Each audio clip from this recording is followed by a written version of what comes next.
फिर से नमस्ते जी। हेलो दोस्तों। और हाँ, तुम वही हो ना जो पिछले मैसेज को पूरा पढ़कर भी सोच रहे हो कि थोड़ा और लंबा होता तो मज़ा ही आ जाता। अरे भाई, तुम्हारी खातिर ही तो मैं दोबारा बैठी हूँ, चाय बनाकर, बालों में क्लिप लगाकर और फ़ोन की लाइट थोड़ी तेज़ करके। अब पूरी वाली ढेर सारी वाली कहानी सुनाती हूँ। इस बार कोई जल्दबाजी नहीं। मेरा नाम तो तुम जान ही गए, काव्या। उम्र 28 पार, शादी को अब 3.5 साल से ऊपर। और हाँ, मेरी कमर अभी भी वैसी ही है जैसे शादी के दिन थी, थोड़ी पतली, थोड़ा सा घुमाव। और जब मैं साड़ी का पल्लू हल्का सा पीछे करके आंगन पार करती हूँ तो पड़ोस की आंटियाँ भी कानाफूसी करती हैं। ये बहू तो दिन ब दिन और निखर रही है।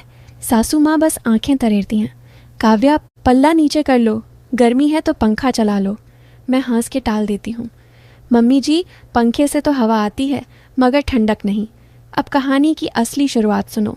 हमारा घर पुराना है, बड़ा सा आंगन, छत पर पुराना सा झूला और पीछे वाला कमरा जहाँ कभी दादी रहती थी अब ताला लगा रहता है। भैया, मेरे पति को जब सिंगापुर का कॉन्ट्रैक्ट मिला तो पहले तो मुझे बहुत बुरा लगा, पर फिर सोचा चलो 2 साल में घर को अपने तरीके से संवार लूँगी। भैया गए और घर में बस मैं, सास ससुर और आरव। आरव मेरे देवर, उम्र 25, कद 6 फुट का तो होगा ही, कंधे ऐसे कि जैसे जिम में नहीं खेत में हल चलाने से बने हों, गेहुआ रंग, मगर जब हंसता है ना तो दांत चमकते हैं और गाल पर डिम्पल। अरे छोड़ो ये सब, मैं तो बस कहानी सुना रही हूँ। पहले पहले तो सब साधारण था। सुबह मैं चाय बनाती, आरव कॉलेज से लौटता, अब घर पर ही पापा के साथ काम करता है। दिन भर बाहर रहता, शाम को आता, खाना खाता और अपने कमरे में चला जाता। पर एक दिन कुछ ऐसा हुआ कि सब बदल गया। हमारे घर के सामने वाली गली में एक पुराना सा पीपल का पेड़ है। उसकी जड़ें फूटकर दीवार में घुस गई थीं। पापा जी ने ठेकेदार को बुलाया कि जड़ कटवानी है। ठेकेदार ने कहा, साहब ये काम 2-3 दिन का है, मशीन भी लगेगी। ठीक उसी दिन सास ससुर को किसी रिश्तेदार की लड़की की शादी में जाना पड़ा। 18 दिन का पूरा प्रोग्राम, घर पर सिर्फ मैं और आरव। पहले दिन ठेकेदार वाले आए। मशीन की आवाज़ पूरे घर में गूंज रही थी। मैं किचन में खाना बना रही थी, आरव बाहर निगरानी कर रहा था। दोपहर में मैं छत पर कपड़े सुखाने गई। अभी अभी नहाई थी, गीले बाल, हल्का सा नीला कुर्ता, वो जो शिफॉन का है, हवा लगे तो चिपक जाता है। मैंने एक साड़ी फैलाई तो मेरा पल्लू सरक गया। ठीक उसी वक़्त आरव भी छत पर आया। भाभी, चाय पिलाओगी? मैंने जल्दी से पल्ला ठीक किया। उसकी नज़र मेरे गीले बालों से होती हुई कंधे पर रुकी, फिर झट से हट गई। उसने कुछ नहीं कहा, बस चाय पी और चला गया। पर उस दिन से कुछ तो बदल गया। दूसरे दिन सुबह सुबह मशीन की आवाज़ फिर शुरू हुई। मैं किचन में थी। आरव आया और बोला, भाभी आज चाय में इलायची की खुशबू ज़्यादा है। मैंने हंस के कहा, हाँ आज मूड अच्छा था। उसने मग उठाया, मेरे हाथ को हल्का सा छुआ और बोला, भाभी तुम्हारे हाथों में कोई जादू है, जो भी बनाती हो स्वाद अलग। मैंने मजाक में कहा, बस यही जादू है जो तुम्हारे भाई को सिंगापुर से वापस लाएगा।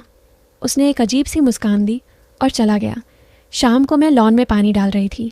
आरव भी आ गया, बोला, भाभी मुझे भी सिखा दो। मैंने पाइप उसे थमा दिया। हम दोनों साथ पानी डाल रहे थे। अचानक पाइप फिसला, पानी का तेज़ छींटा मेरे ऊपर आ गया, पूरा कुर्ता गीला। मैंने जल्दी से दुपट्टा आगे किया। आरव ने मुझसे नज़रें हटा लीं। सॉरी भाभी। मैं अंदर जा रहा हूँ, पर उसकी आवाज़ काँप रही थी। तीसरे दिन मैं वॉशिंग मशीन में कपड़े डाल रही थी। आरव पीछे से आया, भाभी मेरी शर्ट भी डाल दो ना। मैंने कहा, खुद डाल लो। वो मेरे ठीक पीछे खड़ा हो गया, इतना पास कि उसकी सांस मेरी गर्दन पर लग रही थी। उसने मेरे हाथ से शर्ट ली, मशीन में डाली और उसका हाथ मेरे हाथ पर रुक गया। 1 सेकंड, 2 सेकंड। मैं खड़ी रही। उसने धीरे से कहा, भाभी तुम्हारी उंगलियां बहुत नरम हैं। मैंने कुछ नहीं कहा, बस मशीन बंद की और बाहर निकल गई। रात को मैं अपने कमरे में थी। दरवाज़ा खुला था, कूलर चल रहा था। आरव अचानक आया, हाथ में एक छोटा सा डिब्बा। भाभी मम्मी जी ने फ़ोन किया था, तुम्हारे लिए हर्बल तेल लाने को कहा था, मैं भूल गया था, अभी लाया। मैं बिस्तर पर लेटी थी, सैटन की नाइट, स्लीवलेस और शॉर्ट्स। मैंने जल्दी से चादर खींची। वो डिब्बा रखने आया, झुका। उसकी नज़र मेरे कंधे से नीचे तक गई। मैंने कुछ नहीं कहा, वो भी चुप। फिर धीरे से बोला, भाभी अगर रात को कोई तकलीफ़ हो तो मुझे आवाज़ दे देना, मैं पास वाले कमरे में हूँ। मैंने सिर्फ सिर हिलाया। वो चला गया। पर उस रात नींद कहाँ आई।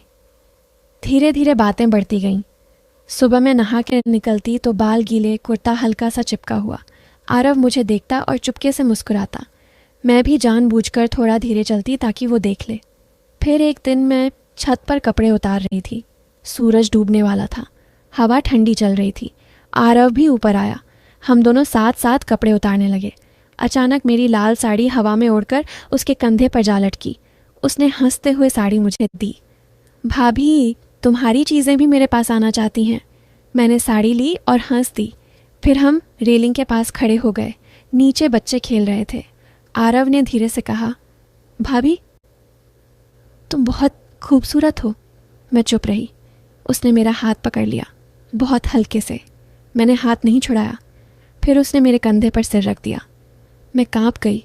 उसने मेरे कान में फुसफुसाया, भाभी मुझे तुमसे बहुत।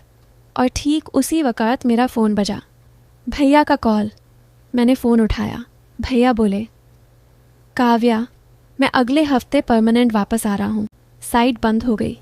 आरव ने मेरी आंखों में देखा, फिर चुपचाप साड़ी का कोना मेरे हाथ में रखा और नीचे चला गया। उसके बाद कई दिन हम एक दूसरे से नज़रें चुराते रहे। फिर भैया आ गए, सब पहले जैसा। पर एक दिन आरव ने मुझसे अकेले में कहा, भाभी मुझे एक लड़की पसंद आई है, तुमसे मिलवाना चाहता हूँ। उसने फ़ोटो दिखाई। वो लड़की बिल्कुल मेरी तरह, वही शरारत भरी आंखें, वही हंसी। मैंने मुस्कुरा के कहा, बहुत अच्छी है। शादी की तैयारियां शुरू हुईं। मैंने खुद साड़ियां चुनी, गहने पसंद किए। शादी के दिन जब आरव दुल्हन के साथ फेरे ले रहा था, मैंने देखा उसकी आंखों में वही चमक थी। शादी के बाद आरव अलग हो गया। मैं और भैया फिर से खुश। पर अब असली ट्विस्ट सुनो, वो जो मैंने कभी किसी को नहीं बताया। शादी के 2 महीने बाद एक दिन आरव की बीवी, मेरी नई ननद, नाम है निशा, मेरे पास आई। हम दोनों छत पर चाय पी रहे थे। उसने धीरे से कहा, भाभी मुझे एक बात बतानी है। मैंने कहा, बोल ना। उसने कहा, आरव ने मुझसे शादी से पहले एक बात कही थी कि उसकी ज़िंदगी में कोई बहुत ख़ास था जिसे वो कभी भूल नहीं पाया, और मुझे उसकी आंखों में वो दर्द अच्छा लगा। मैंने सोचा मैं उस दर्द को मिटा दूंगी। मैं चुप रही। फिर उसने मेरे हाथ पर हाथ रखकर कहा, भाभी वो खास इंसान तुम हो ना। मैं हंस पड़ी। नहीं रे पगली, वो तू है। पर सच तो ये है, निशा ने मुझे एक दिन और बताया, भाभी आरव आज भी रात को सोते वक़्त कभी कभी तुम्हारा नाम लेता है, बड़बड़ाता है, भाभी भाभी। मैंने पूछा तो बोला, सपना आया था। और सबसे बड़ी बात, एक रात मैं छत पर अकेली बैठी थी। आरव आया। हम दोनों चुप। फिर उसने धीरे से कहा, भाभी तुमने जो किया वो सही किया। मैं आज बहुत खुश हूँ, पर कभी कभी दिल कहता है काश उस दिन फ़ोन न बजता। मैंने कहा, चुप कर पगले, जो हुआ अच्छा हुआ। अब तू अपने घर जा, निशा इंतज़ार कर रही होगी। वो चला गया, मगर जाते जाते रुक कर बोला, भाभी वो लाल साड़ी आज भी मेरे पास है, कभी कभी निकाल कर देखता हूँ। मैं बस मुस्कुरा दी। तो दोस्तों, ये थी मेरी पूरी कहानी। न मसाला कम, न सबक कम, और न ही वो आग बुझी। बस चूल्हा बदल गया। अब तुम बताओ, तुमने क्या सोचा था आखिर तक? हाँ हाँ, मैं तो जानती हूँ, पर अच्छी लगी ना पूरी वाली।